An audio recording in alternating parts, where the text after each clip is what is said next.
Dragi prijatelji sa granice ispred gradilišta Islamskog centra, selamu alejkum, mir i dobro, nek vas sreća prati. Allah šalje povremeno situacije, ali šalje povremeno i dobre insane.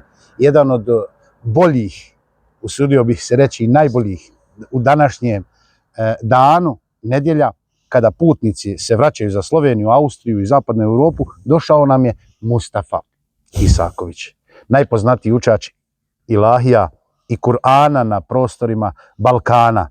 Ne zaboravimo da je Maljevac na ulaznoj kapiji Evropske unije. Mustafa, dobrodošao. Bolje te našao, brate moj, i hvala ti na ovom predstavljanju. Ti si mene nekad ranije zvao da budem gost u ovom džematu u toku pokretanja aktivnosti na izgradnji ove predivne Allahove kuće. Međutim, nije bilo na fake.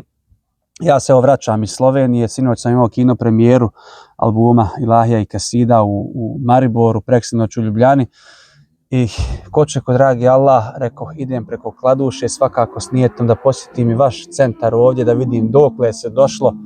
I zbilja sam evo oduševljen da, dragi Allah, nagradi svakoga ko je evo do sad se ugradio, i za sve vas koji ste entuzijasti da na ovom prostoru, da na ovoj kapiji naše domovine, odnosno ulasku u našu Bosnu i Hercegovinu, imamo ovakav jedan islamski centar ovdje u Hrvatskoj.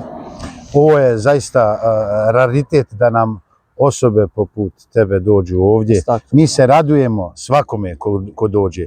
Maljevac je tako lijepo mjesto, ali lijepa mjesta čine ljudi. Tako da je danas uljepšano. Dragi prijatelji, evo dobili smo i CD da možemo i slušati, i gledati, i radovati se. Mustafa će nam, ako Bog da, doći jedan od sljedećih narednih naših programa ovdje na kapiji Evropske unije. Ti si naš brat, hvala ti. Da te Allah nagradi. Hvala vama, i evo ovom prilikom ja pozivam svu braću i sestre, sve naše pratitelje koji prate rad džemata Maljevac, da se svi zajedno uključimo, da ako Bog da uskoro u ovoj džamiji imamo kompletan vjerski život, jer ove džamije koje se nalaze pored puteva, pored magistrala, pored mjesta gdje ljudi prolaze, to je nešto što ja najviše cijenim, pogotovo kad vidim da je to negdje sređeno, uređeno, dotjerano, onda da čovjek ima gdje da svrati, da uzme abdest, da se okrijepi, da se odmori, i to je sukladno hadisu poslanika alejhi selam u kojem on kaže da su džamije džennetske bašće, a pogotovo su bašće pored puteva, jer ljudi tu obično svrate i kad kreću i kad dolaze. I evo, svakako je prilika da sve pozovemo i naravno da uputimo i dovu za one koji su do sada se, musafirska dova se prima, kako nas uči alejhi selam.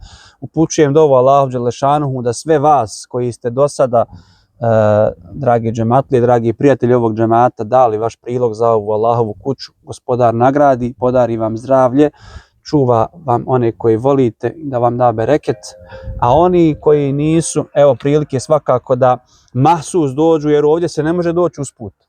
Ovdje mora čovjek nanijetiti svojim srcem, mahsus doći, i eto, to je prilika da mi ostavimo trajno dobro djelo, jer suština našeg života jeste da ostavimo tragove svoga postojanja poslije nas, i molim Allaha da imamo udjela u dovama dobrih ljudi koji dolaze poslije nas. Tebi, Efendija, hvala na ovoj prilici, svakako da širimo dobro i da pozovemo ljude u dobro. Amin, hvala ti, Mustafa, takabel Allah. Vidimo se, Bog ti dao, a vas posebno, dragi prijatelji, pozivamo da zapratite rad džemata Maljevac, svakako i našu današnju zvijezdu Mustafu Isakovića.